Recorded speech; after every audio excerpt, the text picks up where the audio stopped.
안녕하세요. 결혼한 지 5년이 조금 넘는 30대 평범한 남성입니다. 이렇게 평범한 남성이라고 소개하는 것만으로도 감사함을 느끼는데 제 삶은 항상 순탄하진 않았습니다. 오늘 이 자리를 빌어 제 이야기를 털어놓고자 합니다. 제 마음 한켠에 깊이 묻어둔 무거운 부담을 조금이나마 털어내고자 결심했기 때문입니다. 제 인생에서 가장 크게 부딪혔던 과제는 제 가족에 대한 이야기입니다. 삶의 경험이 나보다 더 많으신 선배님들이나 더 어른들도 재산과 행동에 대한 이야기를 공유해 주시면 감사하겠습니다. 전북 익산에서 태어나 자랐습니다. 어릴 적부터 참 가난한 삶을 살아왔습니다.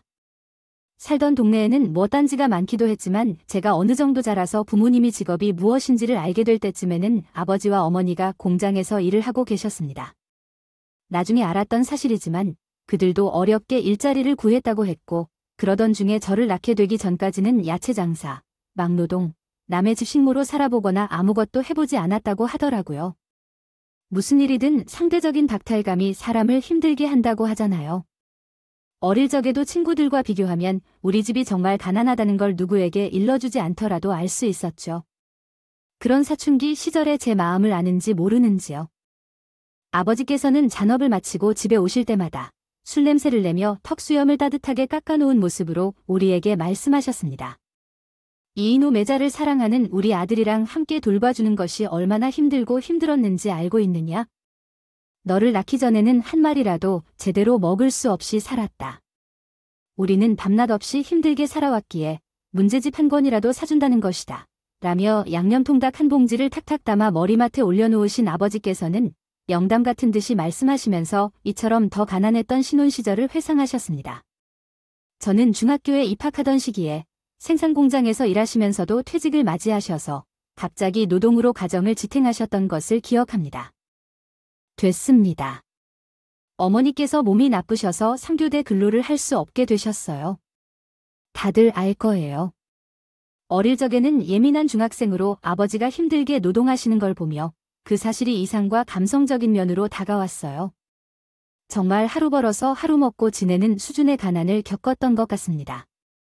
아버지의 노동은 꾸준히 이어나갈 수 있는 일이 아니었을 뿐만 아니라 미숙한 실력으로 자주 다치셨습니다. 온몸에 상처를 입은 채로 꼼꼼히 치료를 받으시는 모습을 보면서 마음이 아팠고 눈물로 밤을 보낸 적도 많았어요. 더구나 그 당시 어머니의 건강 상태는 점점 악화되고 있을 때여서 저에게 학창시절은 아무도 없는 시간이었습니다. 하루는 학교에서 수학 성적표를 받아와서 집으로 돌아온 후에 혼자서 그 종이를 들고 꽤 오랜 시간을 고민했던 날이 있었어요. 우연히 그 모습을 아버지가 발견하셨죠. 둘 다 수학여행으로 제주도에 가야지. 무슨 걱정이 그리 많니? 혹시 도움이 필요한가? 거기 걱정하지 않고 가요. 제주도 가지 않아도 돼요. 수염회 안에도 많은 친구들이 있어요. 저도 가고 싶지 않아요. 마음속으로 거짓말을 한 채 수학여행에 가지 않겠다고 했지만 아버지는 한숨을 내쉬며 나를 말리셨습니다.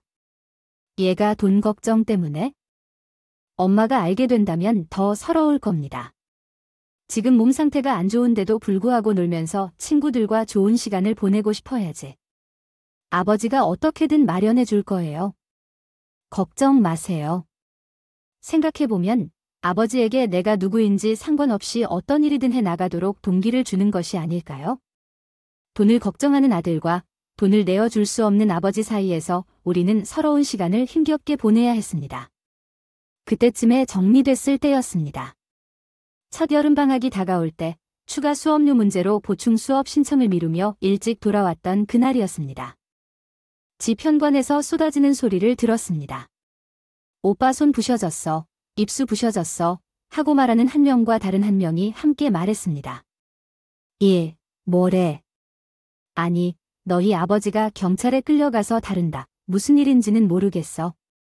하지만 화가 많이 나서 너무 무서워.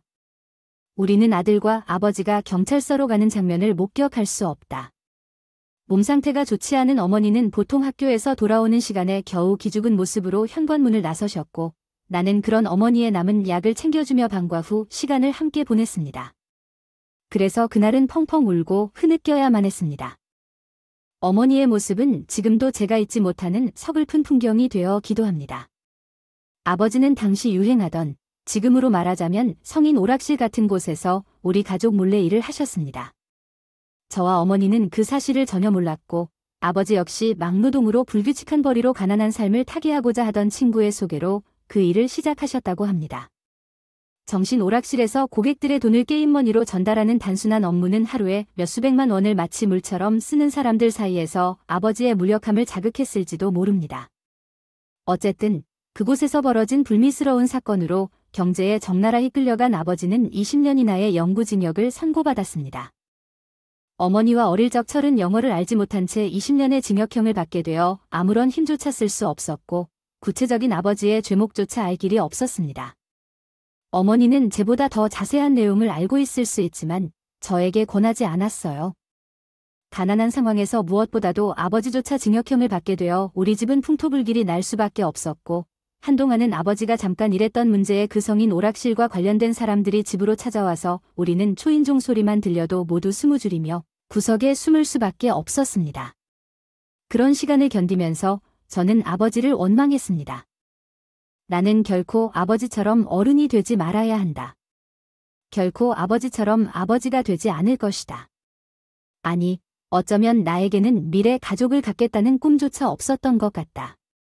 그저 갖가지 비관적인 생각만 하며 재기가 없는 사춘기를 보냈습니다.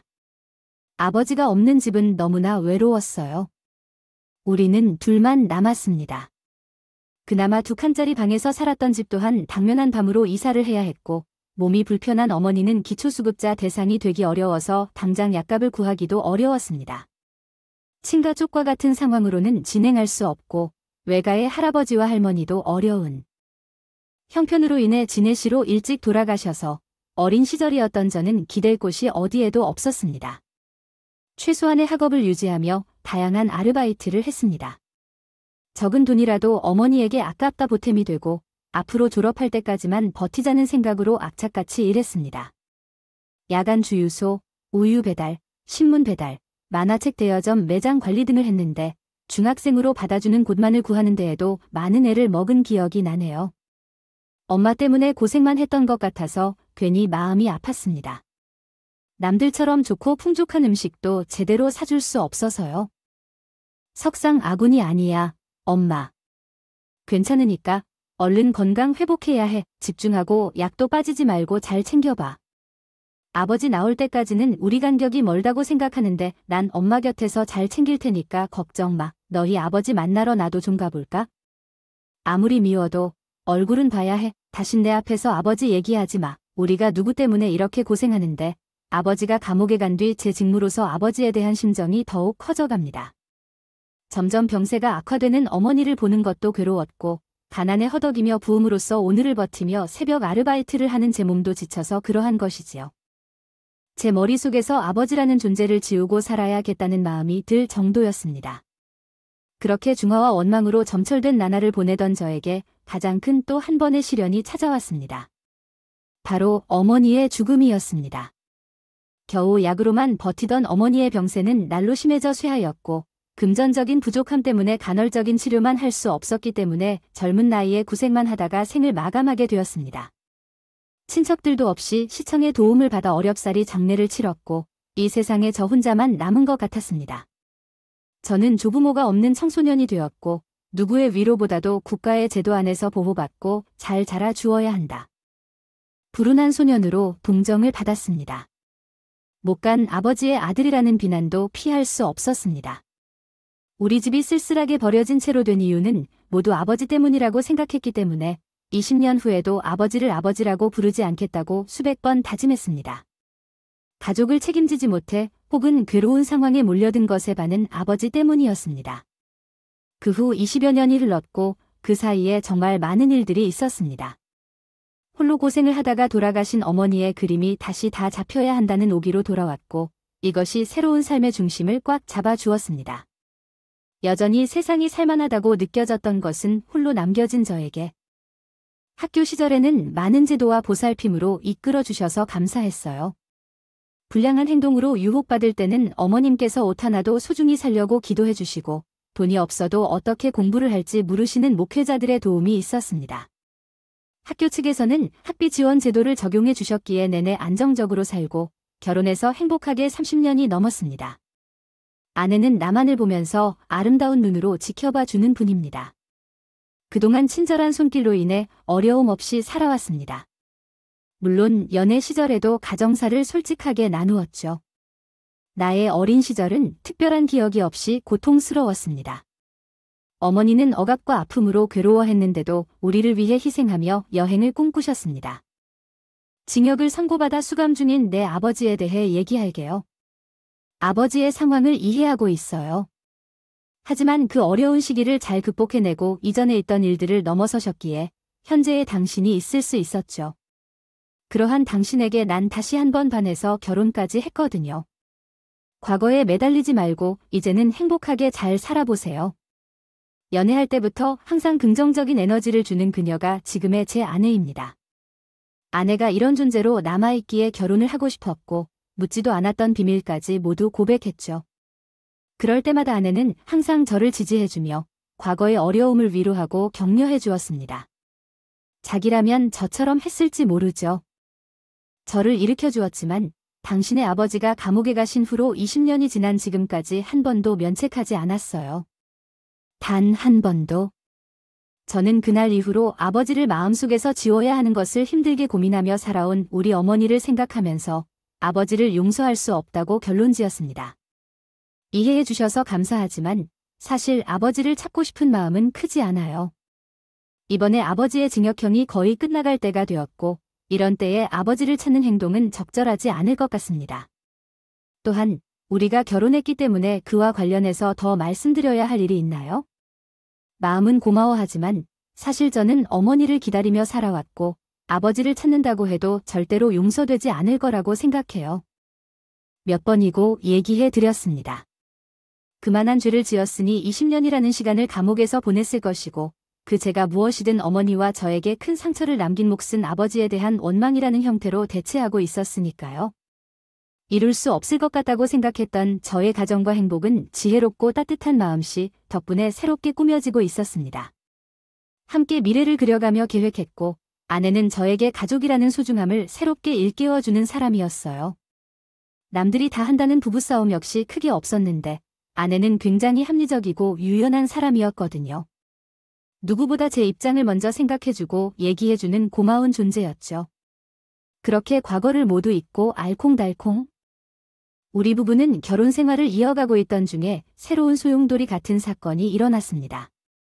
아내와 함께 장을 보러 아파트 단지에서 새로 생긴 대형마트로 가던 날이었습니다. 우리가 거주하는 단지는 규모가 크지 않아서 단지 내에서 낯선 사람이 보이면 누구나 이웃이 아닌 것을 알 수 있는 곳입니다. 건물 1층을 내려오던 우리 부부 앞을 한 노인이 길을 막았습니다. 노인은 말을 하려는 듯 중절모를 만지작거리며 입을 떼었습니다. 그 순간 저는 온몸이 삽시간에 굳는 느낌과 머리끝이 찌릿찌릿한 느낌이 들었습니다. 그는 20년 만에 돌아온 아버지를 만났다. 세월이 그만큼 흘렀지만 20년이라는 시간은 아버지와 아들을 서로 모르게 만들 정도로 멀지는 않았다. 어릴 적 본 아버지의 모습은 여전히 그대로 남아 있었고 두 눈으로 바라보는 아버지는 반가움과 미안함을 동시에 전하고 있었다. 잘 지냈니? 라고 물었다. 너를 이제서야 찾았다. 아버지가 물렀다. 여기서 어떻게 알고 찾아왔어요? 아버지가 감옥 생활의 즐거움을 찾았느냐고 물었을 때 아내는 옆에서 토끼 눈으로 제 눈치를 보며 그게 아니에요. 아버지에게 말했다. 호머, 아버님이세요. 안녕하세요. 처음 뵙겠습니다. 말씀을 많이 들었습니다. 여기를 어떻게 찾아오셨나요? 반가워요. 아들의 결혼 소식을 들었는데 이렇게 갑자기 찾아와서 미안해해요. 아주 좋은 인연이라고 생각되어서 기쁘군요. 이전에는 사람들과 대화가 어색했지만 말을 끊고 아버지께 말씀드릴게요. 당신이 내 아버지라고 말하는 것은 우리 부부 앞에서 아버지의 자리는 아니에요. 그만 물러주세요. 그리고 다시 우리를 찾지 말아주세요. 어릴 적의 어두운 기억을 다시 꺼내고 싶지 않습니다. 묵묵부답으로 일관하던 아버지는 우리 앞에서 단호하게 자리를 지키고 있었습니다. 과거에 있었던 일이 지금은 멀리 물러나다가 제 아버지를 밀치며 강하게 말하였습니다. 어떤 의도로 아들을 찾아와서 무엇을 하겠다는 건지 이해하지 못했고 특히 사랑하는 아내 앞에서 아버지와 대화하고 싶지 않았습니다. 제 마음과 처지를 잘 알고 있었던 아버지께서는 제게 더 이상 간섭하지 않으시고 그로 인해 20년 만에 아버지와의 교류는 끝나게 되었습니다. 그 후로는 저녁에도 잠이 오지 않았고 20년 만에 만난 아버지의 모습은 눈앞에서 사라지지 않았습니다. 세월이 흘러 더 늙어진 아버지의 얼굴주름과 무기력함이 뼈저리게 느껴졌습니다. 아버지가 해야 할 것이라고 생각되는 많은 말들을 참지 못한 것을 나는 몰랐어. 다만 이런 것들을 남성의 눈길 안에 가득 담아가며 지금까지 온 아빠의 모습까지 여보, 오늘 아버지께서 나에게 그리고 그의 의도에 따라 뭐라도 얘기해주고 싶었더라면 나 용서해줄 것 같아요. 제 아내이자 당신의 생각 속에 있는 그 부자는 우리에겐 없는 게 분명한데 당신이 내게 쓰지 않아도 그렇게 생각했을 거예요. 그래도 아빠가 얼만큼 당신을 그리워하고 싶어 했는지 내가 알 수 없는 곳에 20년을 있었으며 그 책임은 자신이 자주 했기에 20년이란 시간 미련이란 것도 모두 없어지게 만들었으며 이건 아버지가 감당해야 되는 것이었지. 그래도 다시 한번 생각해보라. 낯선 곳에서 널 지켜보는 게 마음에 들지 않아. 물론 두 쪽 다 같이 이해할 수 있는 부분이 구에 이르도록 함께해야 한다. 머리맡에서 염려를 전해주는 안내 이야기를 들으며 지난 3월의 소회를 떠올렸고 그렇게 긴 하루 밤을 보냈습니다. 사실 아버지에게 많이 궁금해했어요. 대체 왜 우리를 버리고 그런 일을 했어야 했는지, 그런 일을 하면서 어떤 짓을 하셨길래 무려 20년이라는 어마어마한 징역살이를 하신 건지, 어머니가 저에게 얼마나 미안한 마음을 속으로 하며 보내셨는지 묻고 따지고 싶은 이야기들이 한보따리 있었지만 그만큼을 다소 단기간에 다니기에는 그간의 원망과 분노가 가시지 않았습니다. 저는 아내와의 결혼 생활을 하면서 한 가지 다짐했던 것이 있습니다. 제가 어머니에게 다하지 못한 효도를 장모님께 받더라도 다 해드리겠다고 다짐했습니다.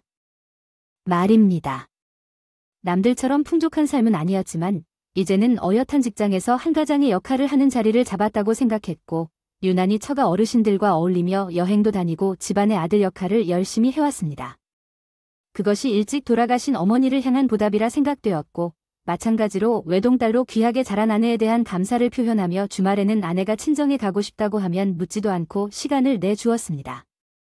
또한 시간이 되는 날이면 맞이없이 찾아뵙고 장인어른 댁에 인사들로 갔을 정도니까요.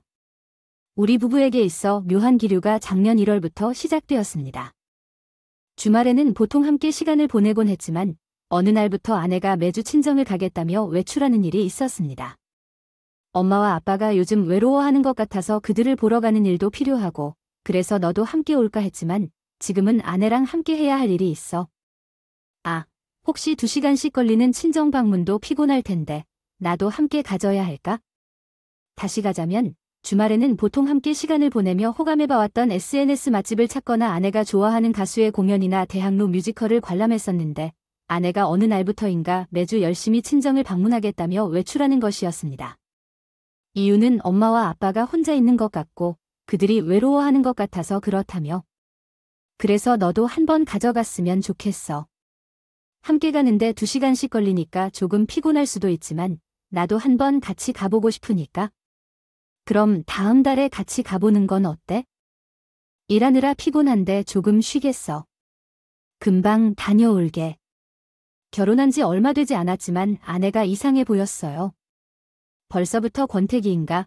혹시 나에게 숨기는 게 있는 건가 싶기도 했지만 멀리 떨어져 계시는 장모님이 취미를 향해 다가신다는 얘기를 듣고 남편으로서 뭐라 생각하진 못했는데 그렇지도 않아서 제가 떨어져서 혼자 다녀올래라며 절속해줘서 매번 거절하는 게 너무 서운했어요.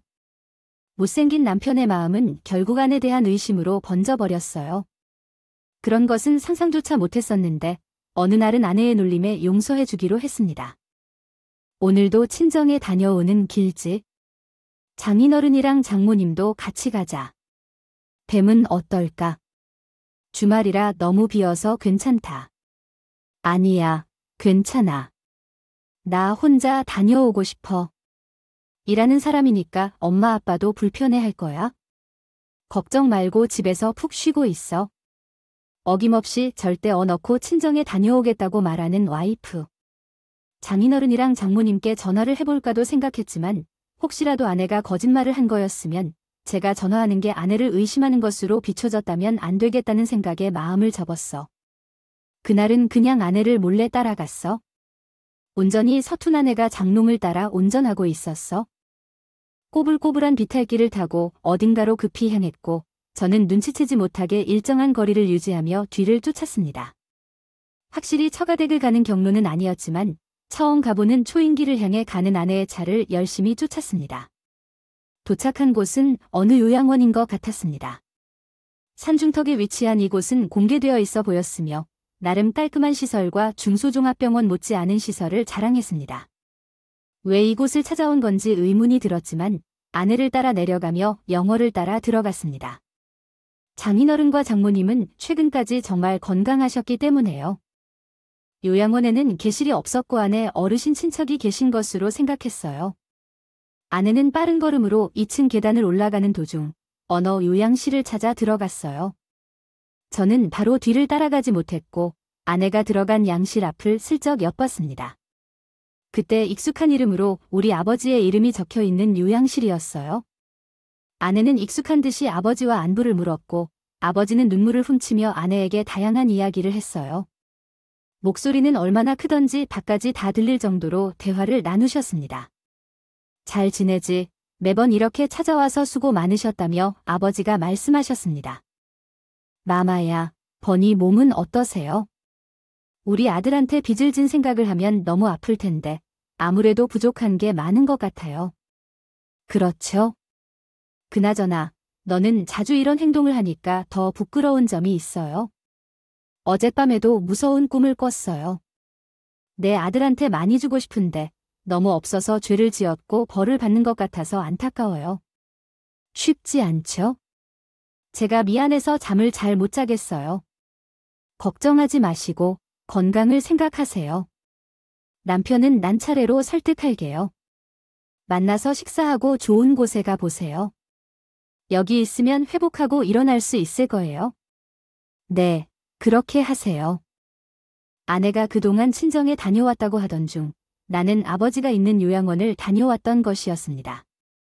지난번 집 근처로 찾아왔을 때보다 더 수숙해지고 약해 보이는 아버지의 모습은 누가 봐도 건강 상태가 안 좋아 보였어요. 그도 그럴 것이 20년의 힘든 수감 생활을 하면서 건강을 챙길 겨를이 없었겠죠. 그 와중에 제 얘기를 하며 아내 앞에서 눈물을 훔치는 아버지의 모습을 엿보고 있자니 저도 마음 한켠에 슬픔이 밀려오더군요.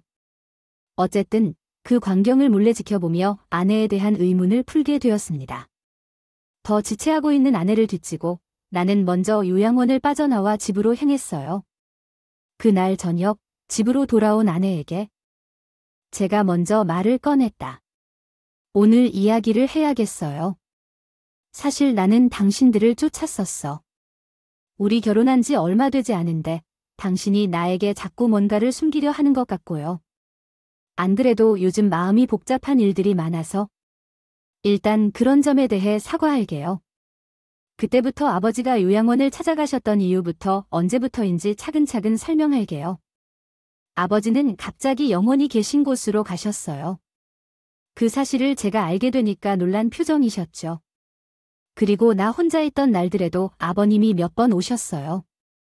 한 번은 나를 찾아오신 것으로 기억하는데 그때부터 아버님과 연락을 주고받았던 거예요. 몸이 안 좋아서 그런 건가 얼마 안 됐어요. 걸음도 불편하시겠지만 의사에게 보지 않고 계셔서 속상해했어요. 아버지라 당신이니까 나한테도 가족이잖아. 당연히 해야 할 도리를 하신 건데 요양원에 모셔주셔서 고맙습니다. 당신과 상의 없이 한 건 나도 마찬가지로 미안해요. 하지만 당신의 아버님이랑 연락한 거를 알게 되면 노발대발 싫어할 거라고 생각했어요. 차차 오해를 풀었으면 좋겠고 그런 걸로 나랑 다투기 싫어해. 당시 힘들게 고생해 주셔서 감사합니다. 제 말에 아내는 울음을 흘리셨고 제 눈에서도 뜨거운 눈물이 흘렀어요. 그냥 그 날만큼은 아내를 꽉 안아줬어요. 아버지도 자기 가족이기 때문에 함께 해야겠죠. 일을 한 것뿐인데 아내가 고마워했고 눈치를 보며 주위를 맴돌던 아버지의 모습이 떠올라서 안타까웠습니다. 믿고 존중했던 아버지가 실은 그리운 존재로 남겨져 있을지도 모른다는 생각이 들었습니다. 조금 안정된 상태에서 아내와 함께 아버지에 대한 이야기를 더 들을 수 있었습니다. 자정이 가까워질 때까지 대화를 나눈 기억이 희미하게 남아 있습니다. 아내는 조금씩 아버지와 있었던 일들과 아버지로부터 들은 이야기들을 설명하려고 노력했습니다. 여보야, 저희 얘기를 통해 어머니와 아버지에 대해 알 수 있었던 내용은 처음 만날 때부터 당신과 함께한 어린 시절 이야기입니다. 힘들게 썼다는 얘기를 했잖아. 나도 당연히 그 내용밖에는 몰랐어. 정말 힘들었어. 엄마는 약간 구하기도 힘들어서 내가 아르바이트로 버는 돈이 가족 전부에게 도움이 되었어. 진짜 힘든 시간이었던 것 같아. 사실 아버지를 중심으로 하는 건 원초적인 이유였을 수도 있겠어. 아버님은 그때의 당신 가족들이 힘들었다는 사실을 마찬가지로 알고 여전히 그를 생각하며 괴로워하고 속상해하는 것 같아. 태도 대신 돌아볼 수 있는 방법도 없었고 아직 성인이 되지 않은 당신을 케어하지 못한 가장이 되어 미안해하는 것 같아. 얘기를 들어보니까 돌아가신 어머님에 대한 그리움도 크셨을 테니 말이야. 그래도 함께 이겨내봐요. 아버지를 완벽히 용서할 수 없어. 그건 당신도 날 이해해 주시기를 바랍니다. 아버지는 어차피 죄를 지으셔서 열심히 살아남으려고 했고 내가 1억 천금을 바라지 않은 것도 아니에요. 불법적인 행위와 탐욕에 빠져 결국 감옥살이를 하신 내 아버지. 어떤 분이신지 여전히 나에게는 수치스러운 기억을 남긴 분입니다. 그래서 여전히 아버지를 그렇게 인식하기가 쉽지 않아요. 그 당시 상황에 대해 정확히 아시는 거네요? 아버지가 감옥 생활을 하셨다는 사실은 알겠는데 그 부분에 대해 아버지와 많이 대화를 나눠봤습니다. 아버지가 오랫동안 수감 생활을 하셔서입니다. 요양원에 들어가는 것이 굉장히 까다로웠어요. 덕분에 이것저것 준비하면서 아버님께서 센터 자료와 같은 것을 받아볼 수 있었는데 우리가 모르는 사실들이 꽤 있더라고 해요. 나누어 나 어릴 적 이야기도 했고 당시 어머니께서 자세히 얘기를 안 해주셨어요. 왜 아버지가 감옥에 갔는지는 그냥 불법적인 도박 같은 게 아닐까 생각했던 거예요. 그게 아니었어요. 진짜 범인은 따로 있었고 아버님 말씀하길 그게 친구분, 어떤 아빠, 당시 함께 소통했던 분이 게임 머니와 같은 것을 엄청난 금액으로 훔쳐가고 있었어요. 그 사건을 토대로 더해서 아버님께 모든 것을 뒤집어 씌우고 해마렵게 써 놓은 거라고 해요. 그래서 어떤 아버님은 그 엄청난 사건에서 한 명의 거지 노동자로 어떤 불명예를 쓴다면 그것은 나 또한 주변의 도움을 요청하여 지금이나 된다면 그 명예를 회복시키고 싶다는 아버지의 건강 회복이 가장 중요하지만 어머니께서 그 시기에 불명예를 썼다는 얘기를 알지 못한 채로 10여 년이 지난 지금의 이야기를 해주시고자 하는 모습이 안타깝게 보입니다. 다행히 자주 우리를 찾아뵈시고 하시는 말씀 중에서도 아들의 얘기를 하시면서 슬픔이 뭉클하게 들어오는데 정말로 지켜보면서 마음이 아프고 섭섭할 뿐입니다. 그날 이 모든 얘기를 들은 후에는 아내 앞에서 체면이나 뭐가 그렇더라도 양눈이 부어 열벌대로 울었던 것 같습니다. 서로를 안아주며 위로해주고 토닝해 주었고 이제라도 아내 덕분에 아버지와의 오해를 해소할 수 있게 된 것에 감사한 마음이 들었습니다. 당장 아버지에게 찾아가서 직접 얘기를 듣고 싶었습니다. 가슴속에 묻어두었던 아버지에 대한 그리움이 다시 꺼내지는 듯했고 마치 더 할 말이 남았다는 듯 계속해서 얘기했습니다. 그리고 한 가지 더 알아야 할 사실이 있는데 아버지가 좀 안 좋아 보였어서 요양원에 모셔드리게 되었다고 합니다. 당신의 췌장암 말기 판정을 듣고 깊이 슬퍼하여 지금이라도 항암 치료를 받으시라고 권유하지만 항상 거부하시면서 아버님까지 설득해 드리고 싶네요. 결국 20년 만에 아버지가 췌장암 말기라는 큰 병을 가진 채로 나타났습니다. 중학교 시절 힘들게 막노동하고 고통스러운 피로를 안고 눈을 감아 오래전에 주문하던 아버지가 이제라도 평화롭게 살 수 있을지 궁금해했었지만 이제는 제가 배울 점들이 많을 것 같은데 아버지의 건강이 나쁘다는 소식을 듣니 안도하지 못하고 아찔한 생각이 듭니다. 바쁜 평일을 마무리하고 주말에는 아내와 함께 요양원을 다시 찾았습니다. 조수석에 앉은 아버지의 마음이 한결 평온해 보입니다. 편안해 보였어요. 아버지를 만나러 가는 산비탈길은 그날만큼 경쾌하게 느껴졌습니다. 창문을 열었을 때 들어오는 기분 좋은 바람도 우리 가족의 힘든 지난날을 위로하는 듯 했습니다. 지난번 세계로 밀린 아버지를 오늘만큼은 꽉 안아주겠다 다짐하고 드디어 아버지를 만났습니다. 아내가 먼저 일어났어요. 아, 번님, 오늘은 남편 양가와 식사할 거예요. 모든 이야기가 있어서 오늘만큼은 마음을 털어놓아도 되어 그간 못했던 이야기를 나누고 있습니다. 아버지는 말없이 고개를 숙이고 눈물을 흘리셨습니다. 아버지, 제가 왜 할 때 미안해요. 하지만 그만큼 어머니와의 처음 너무 어려웠어요.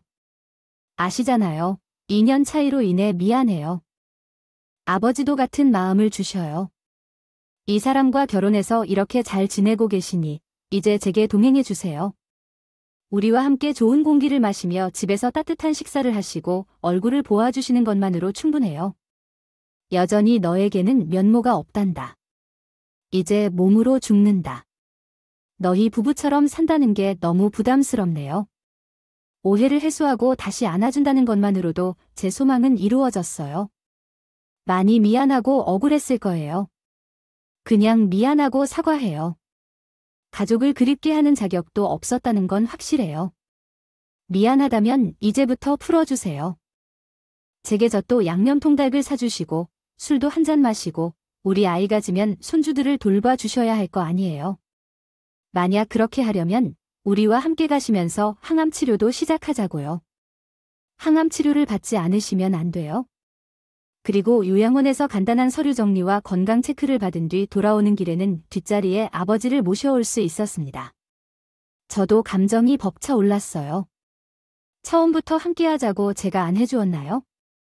높이 감사한 마음이 들었고 편안해진 아버지의 표정을 보니 그날 마음이 가득 찼습니다. 집에서 아버지와 함께 지낸 시간 동안 많은 대화를 나누며 보냈습니다. 어릴 적에는 아버지가 공장에서 노동에 매달려 계신 시간이 많지 않아서 그때보다는 지금이 많은 대화를 나누는 것 같다는 생각이 들었습니다. 수감 생활을 마치신 후에는 어떻게 지내셨는지, 혼자 외롭진 않았는지 이런저런 궁금증을 많이 가지고 질문했었죠. 생각해보면 20년이 넘는 시간 동안 감옥이나 작은 방 안에서 홀로 지내셨던 아버지는 잘 정돈된 집에서 생활하는 것에 익숙하지 않으셨을 것 같았습니다. 하지만 점차 적응해 가실 수 있도록 노력했고 저도 아들로서 조금 도와드리고자 했습니다. 어릴 적에는 아버지와 함께 목욕탕에 한번 가보는 것이 꿈이었는데 그 꿈을 이루게 되어 기쁘게 생각하고 있습니다. 이제는 내가 먼저 살아보자며 조급했고 어른이 된 나이가 되어서 부끄러웠어요. 아버지는 이전에 하셨던 것과는 다르게 사우나를 즐기며 소망을 이루기도 했습니다. 아버지가 국밥을 좋아하신다는 사실도 처음 알게 되었어요. 지금까지 가장 먹고 싶어 하셨던 음식이 국밥이었다고 하셨어요. 항암 치료를 받아야 할 상황이라 음식에 신경 쓰는 것이 가장 중요했고 그 부분에서 많은 노력을 했습니다. 다시 아버지와 함께 하셨던 것도 비록 어머니는 함께하지 않았지만 이제라도 완전한 가족의 모습으로 행복을 느낄 수 있게 된 곳의 역할이 컸던 것 같아요. 나의 삶에서 가장 소중한 것은 두 딸이 많다는 생각이 들어요. 벚꽃이 만발할 때 아버지와 함께 있고 싶어요. 아내를 모시고 어머니의 산소요양시설을 찾아갔습니다. 건강이 좋지 않았던 아버지는 그 자리에서 펑펑 눈물을 흘리며 울었습니다. 어머니는 감옥에 간 아버지를 원망하고 증오했던 저에게 마지막 날까지도 아버지를 미워하지 말라며 저를 달래기도 했습니다.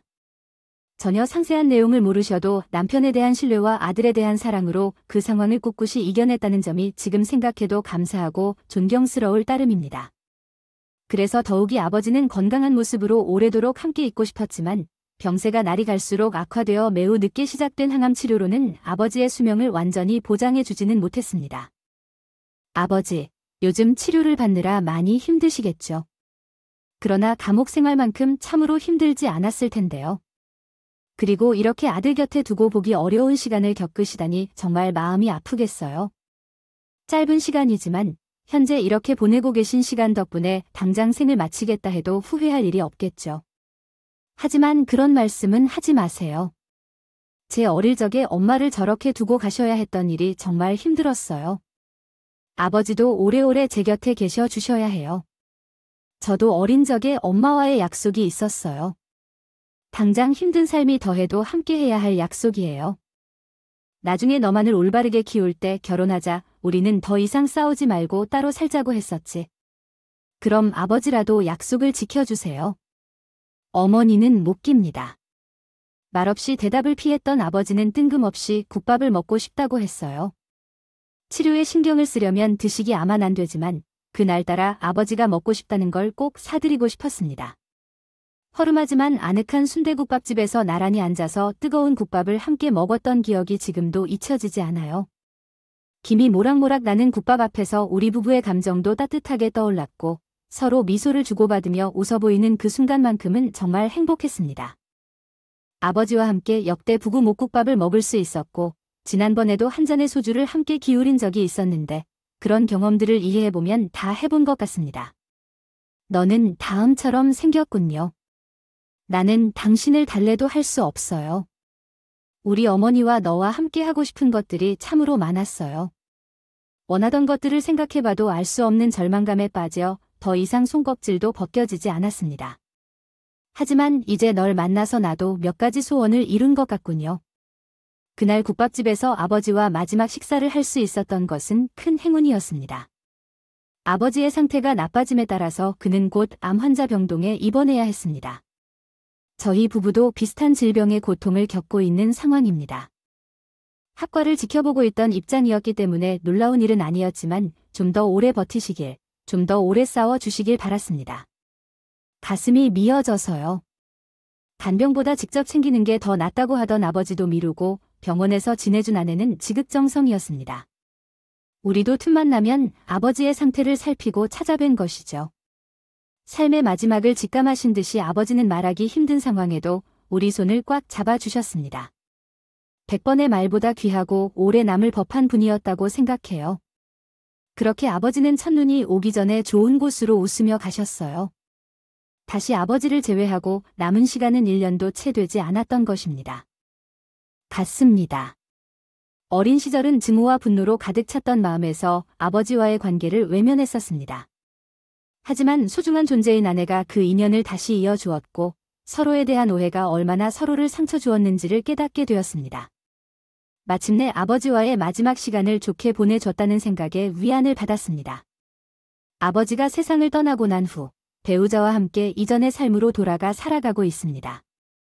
이제는 현재의 삶이 얼마나 소중하며 가정이 얼마나 귀중한 것인지를 깨달았습니다. 긴 글을 써 내려가면서도 아버지를 생각하며 많은 감정이 솟구쳤습니다. 행복한 추억과 이야기를 함께 나눠주신 분들에게도 감사드립니다. 감사드립니다. 지금 이 순간에도 부모님과 함께 있는 것은 큰 축복입니다. 사랑과 감사를 전하는 분들께 힘든 시간을 보내는 동안도 조금이나마 희망과 힘이 되길 바랍니다. 저에게 들어주셔서 감사합니다.